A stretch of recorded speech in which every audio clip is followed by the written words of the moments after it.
Hey, welcome everyone to another episode of the Jonathan Project Podcast, where iron is sharpening iron, and we help men navigate the complex world around them by taking the biblical example of Jonathan and his good friend David and future king as the inspiration for this show. If you want me and Jason to come out to a men's event that you're having, please reach out to us at thejonathanprojectpodcast@gmail.com. Again, thejonathanprojectpodcast@gmail.com. We also have a free men's devotional. That's right, 28 days of free goodness that can help you build your relationship with God and those around you. We'll have all that information and our links. Jason, welcome to another episode of the Jonathan Project Podcast with me, man. How are you doing today? Hey, brother. Welcome. For everybody out there that doesn't realize this, my man here has been up since 6 a.m. after getting in bed at 2 a.m. That's for right. some quality 4-hour sleep. That's right.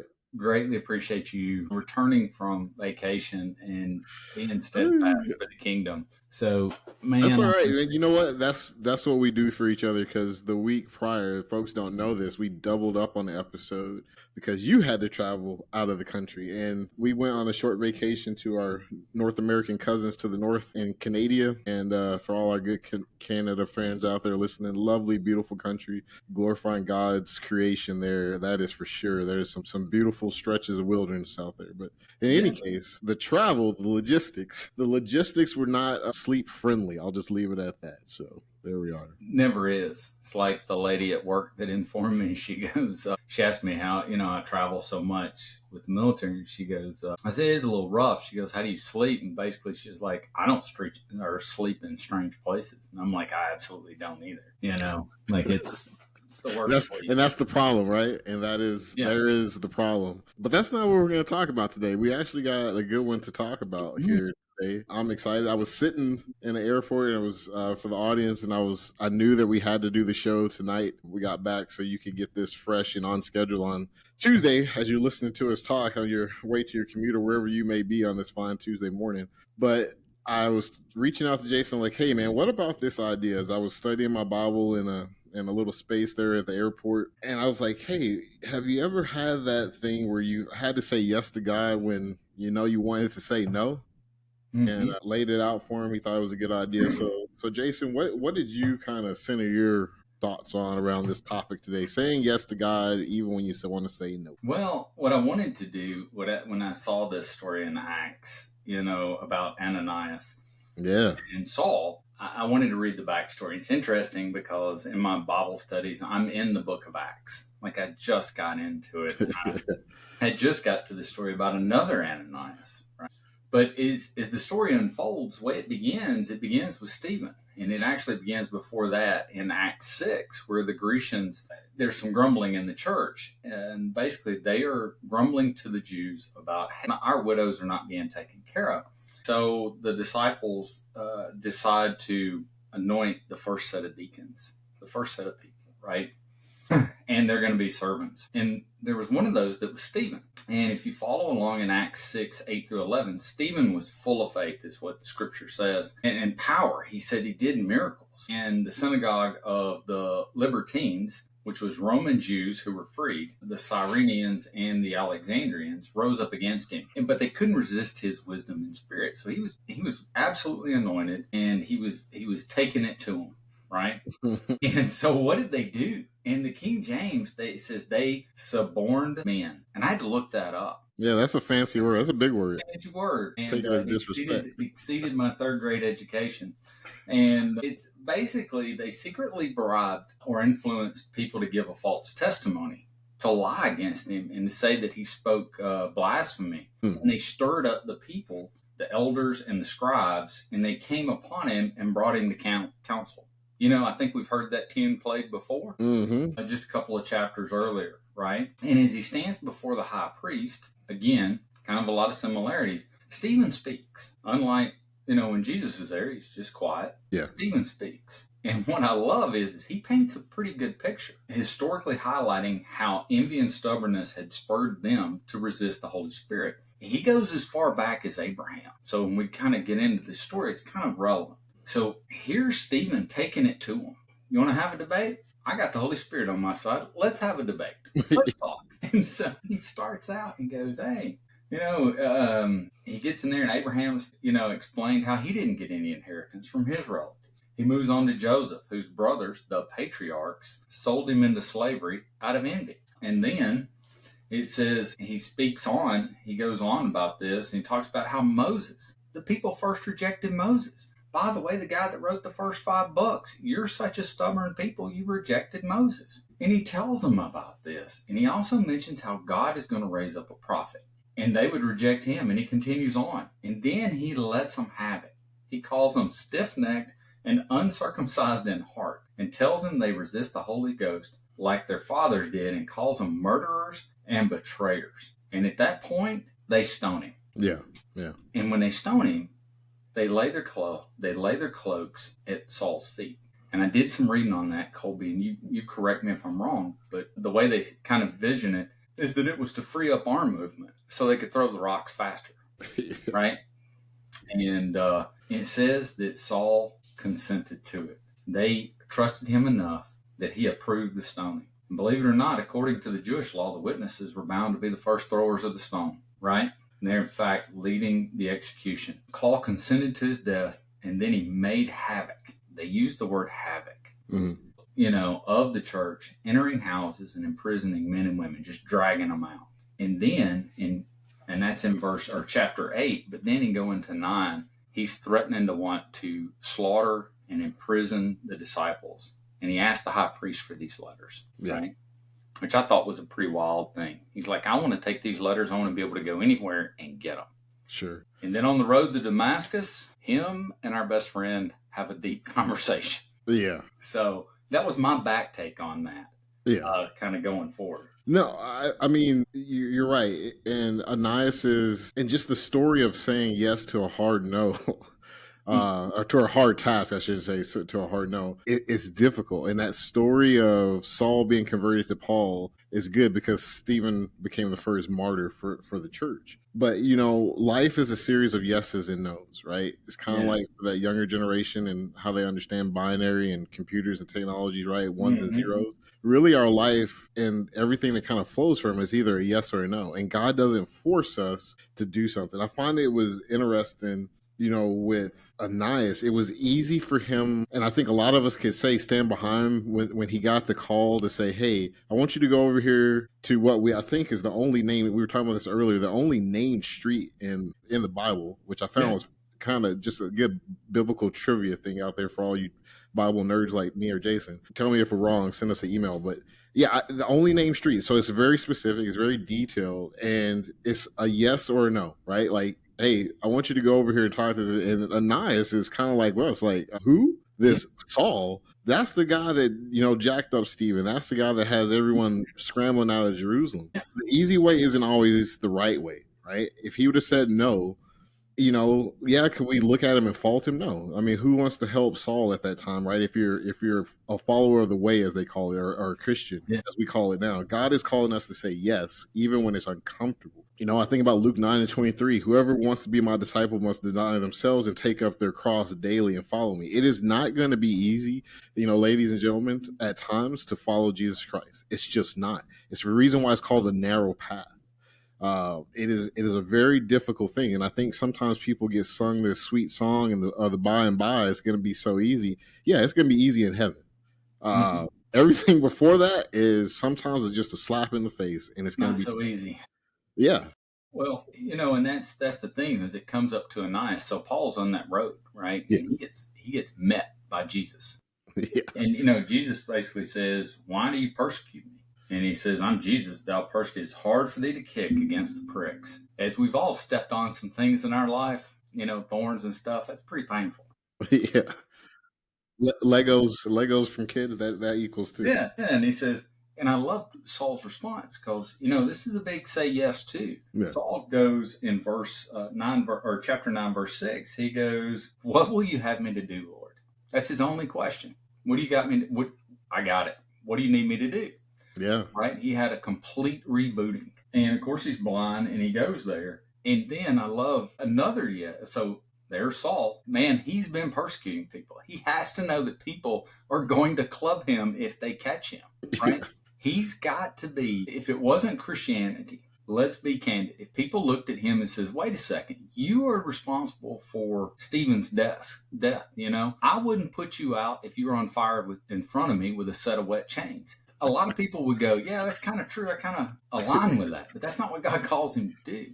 Yeah. Saul gets told, hey, man, you're going to go here to Straight Street, which apparently is, obviously the Bible calls it out. Capitalized it. It's a real street. Then he tells Ananias to go. And Ananias is like, Lord, I've heard about this guy. Are you? He's almost like, are you sure? Yeah. Which is pretty brave of Ananias. Yeah. But he tells him, says, you're going to go. And I love that because he goes. He says yes. And when he gets there, he tells him, he greets him. He's like, brother. He calls him brother, which is super important, right?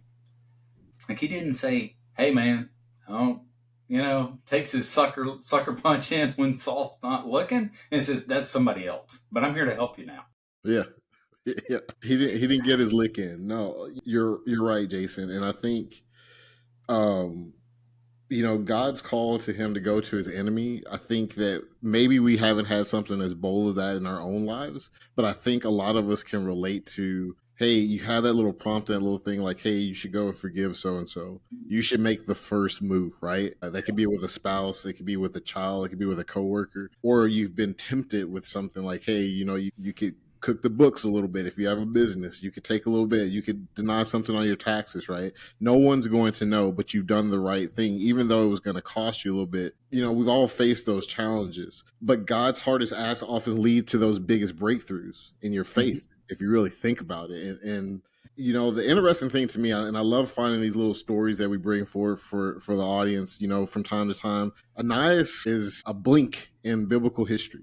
If you think about it, he had this awesome task, really overshadowed by Paul, who goes on to write, I think, a good quarter of the New Testament. And he played a part in that, right? Kind of like Joseph in the story of Jesus, right? Like, hey, he's there. We kind of tell little stories and clap for him a little bit in the Christmas play. And then it's like, okay, get out.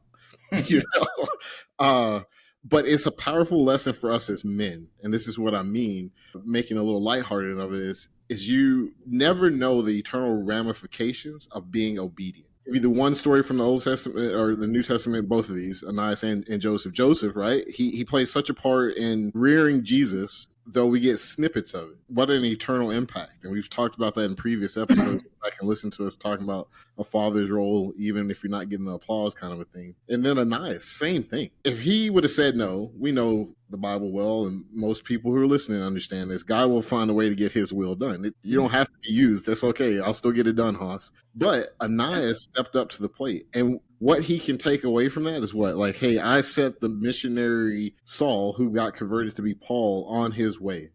I was the vessel through which God could be used. And for eternity, that has ramifications. So think about what Ananias was told. And by the way, I got a couple of points, but the first one is in the book, earlier in the book of Acts, there's another Ananias, and him and Cephalus, I think is her name. Yeah. They basically were getting ready to sell some land and lied about it and wanted credit for it, and they dropped dead. Mm-hmm. And by the way, Saul is at this guy's house by the name of Judas, right? We know of another Judas.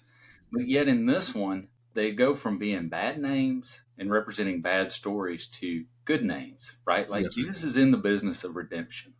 Oh, yeah. Just a free little thought there. But as God tells Ananias, he says, go thy way. This is in verse 15. For he is a chosen vessel unto me, and to bear my name before the Gentiles and kings and the children of Israel. The Gentiles was literally thought of as the fuel for hell, right? Yeah. They just were.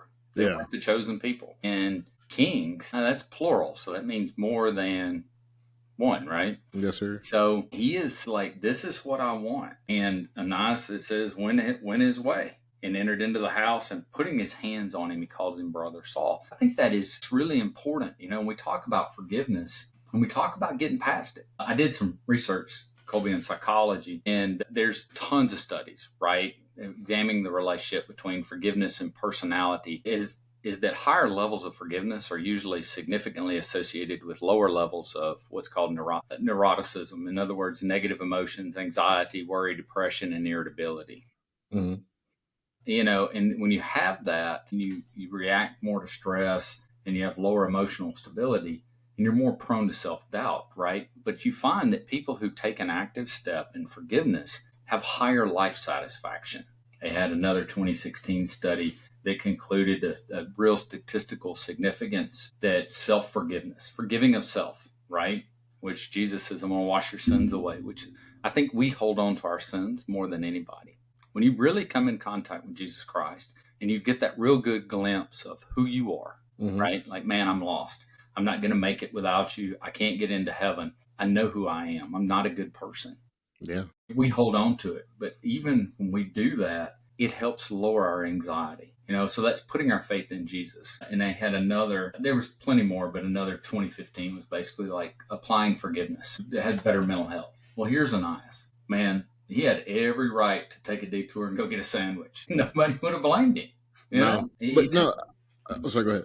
No, but and then you're right. Like, that's God's vessel. And you look at what Saul did going forward. So go ahead, bro. No. I was just gonna build off of something you said, is talking about Ananias and how he was willing to be used by the Lord, right? And I think that's a good lesson for us as men, right? It's amazing. In Acts 9 and 12, God told now Paul, right, that Ananias was coming before Ananias was told. What I took out of that, which was it kind of hit me, like I've read this before, but it really hit me in that part of the story, is that God already knew through his sovereignty that he was going to say yes. But what I take away from that is it's not this magical thing. It is Ananias probably, I'm willing to bet, lived a life of obedience, right? He was the kind of man, had the kind of integrities like that.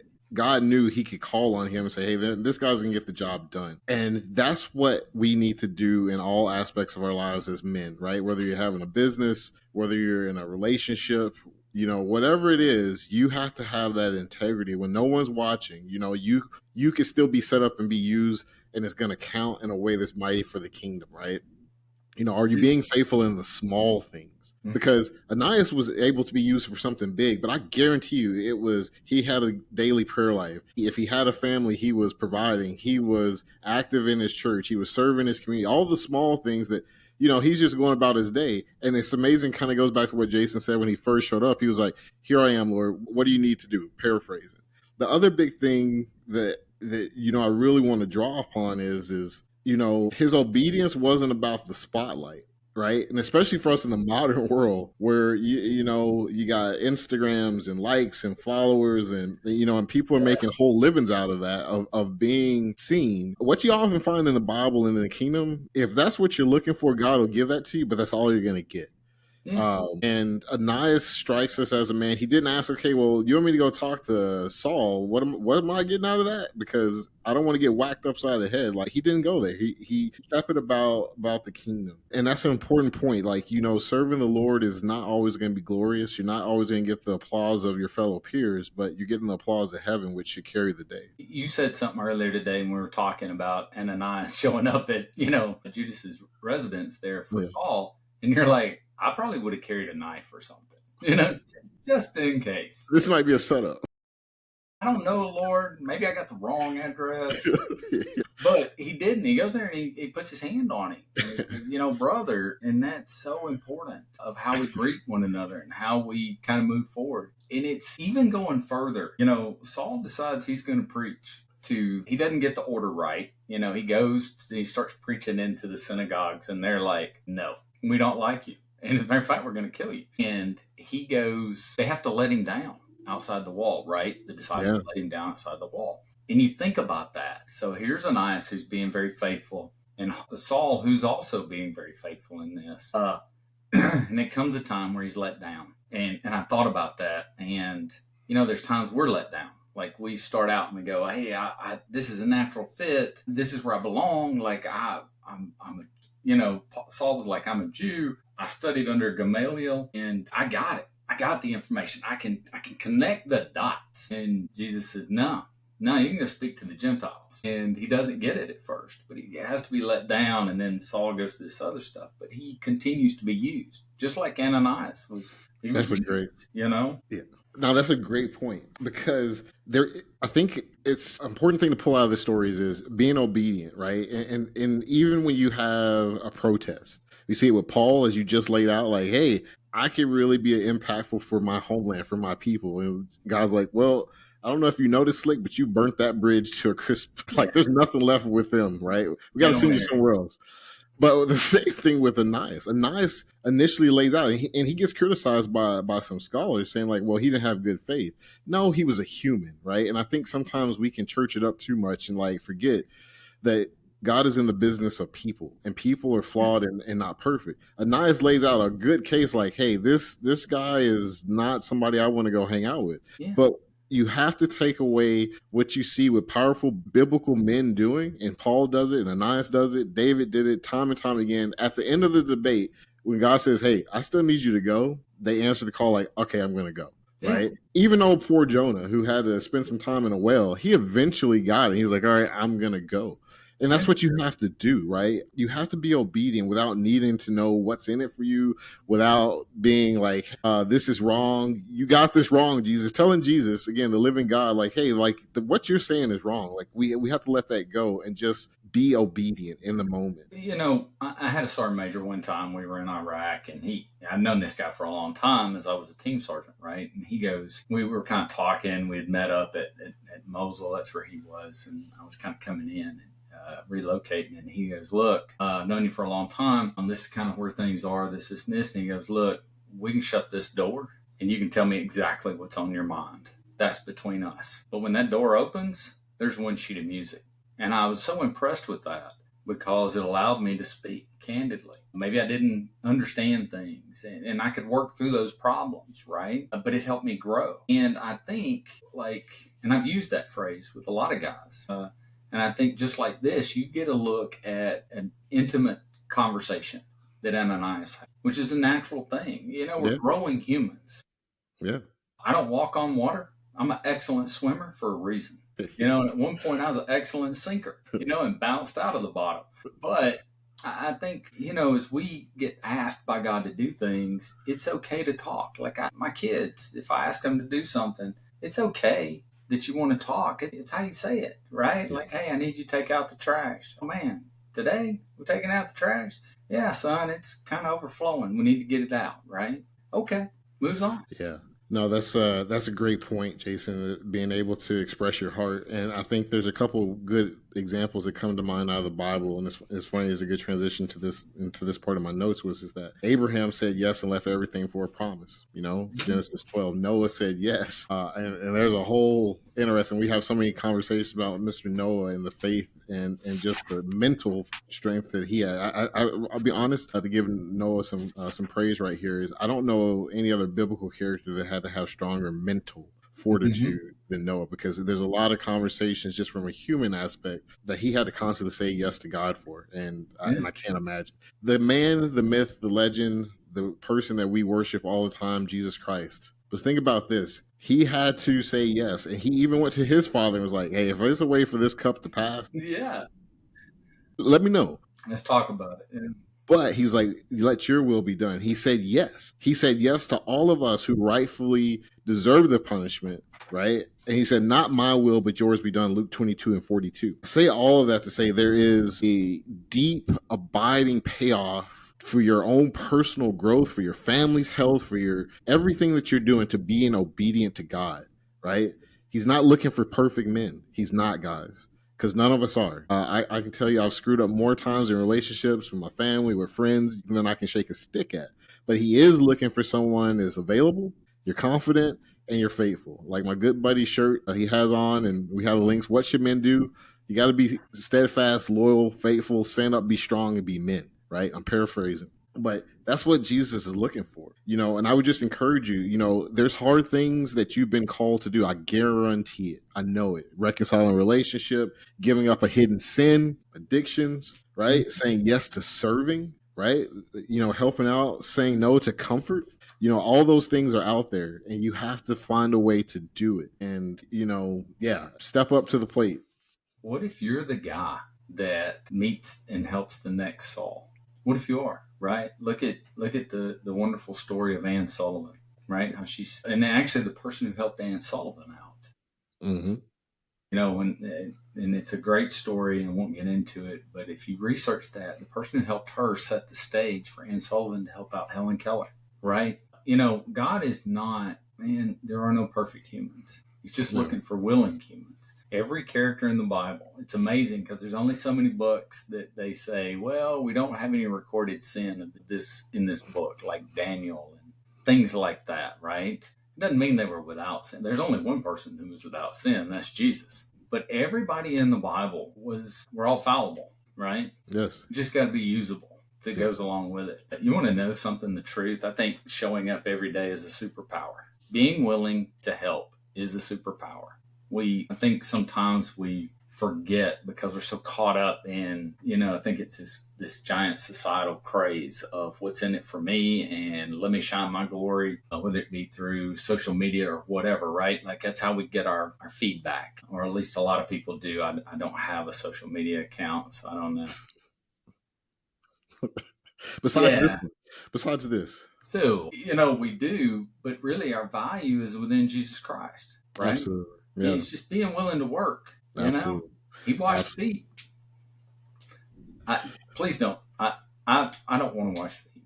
I'm just going to tell you right now. No, all joking aside, there are a lot of those tough tasks that men have been called to do in the Bible, but it all centers on obedience, right? And I guess my final thoughts here is you're probably hitting the parking lot or wherever you're at in your day. That narrow road that Jesus himself talks about is never easy, but it's always going to be worth it. Obedience to God is rarely convenient, rarely comfortable, but it is absolutely eternal consequential. It can change families and generations. You never know when you, as a man, stand up and demonstrate following Jesus Christ, what that can do for your children and what those children can go on and lead someone to do. I think it's hard for us to see men, women, whoever right now on the eternal impact that we're having, and it can dissuade you sometimes. But I think one of the greatest things and coolest things are going to be when we get to heaven.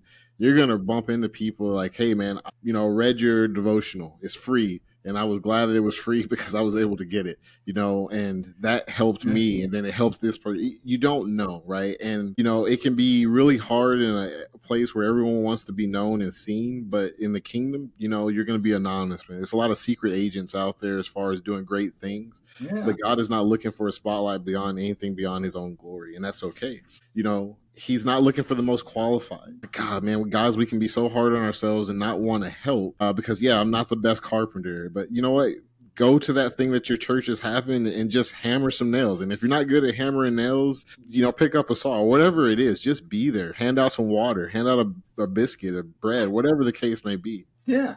Hard yes can become someone else's breakthrough. Like Jason said, you never know. And then private obedience is setting up someone else's public miracle. Guys, if you can't do anything else, if you don't take anything else out of this, and as I was blessed over the break to go through another year of life has been given to, I celebrated a birthday.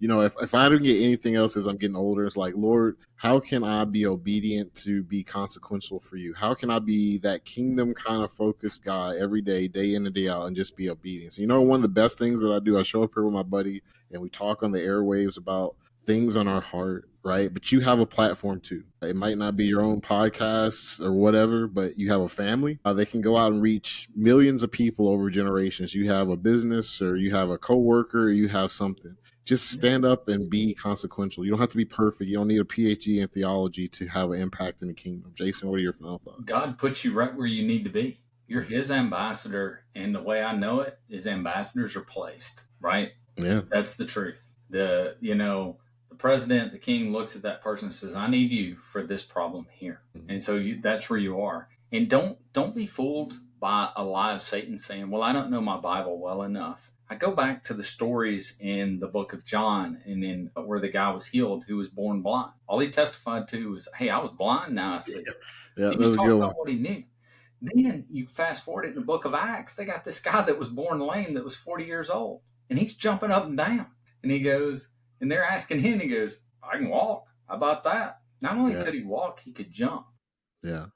And talk about what you know. It's a personal relationship, right? Salvation is personal. This is what Jesus did for me. I don't get into the debates of, does Adam have a belly button? Was a dinosaur on the ark? I don't know. Yeah. I don't know. Speak personally and show up. I love it. Say yes. Say yes. Well, folks, that's another great episode of the Jonathan Project Podcast. If you enjoyed this episode and all the other episodes you heard, and you're like, hey, I would love to have these guys come out, spend some time with me, my men's group, my business function, whatever the case may be, please reach out to us at thejonathanprojectpodcast at gmail.com. Again, thejonathanprojectpodcast at gmail.com. If you need prayer, you're looking for resources, please, again, reach out to us at thejonathanprojectpodcast at gmail.com. This episode and every episode comes out on Tuesday mornings at 6 a.m. Eastern, wherever you may be on the planet at 6 a.m. Eastern on Tuesdays. This episode will be out on Spotify, Apple, iHeartRadio, Amazon Music, Apple, you name it, you can find us there. Please subscribe, follow us, keep us in your prayers. Jason, again, brother, It's so good seeing you, even though I am running on vapors and fumes at this point. I know you are. Go get some rest, man. Go get some rest. I will. Take care. All right, see you, bud. Bye.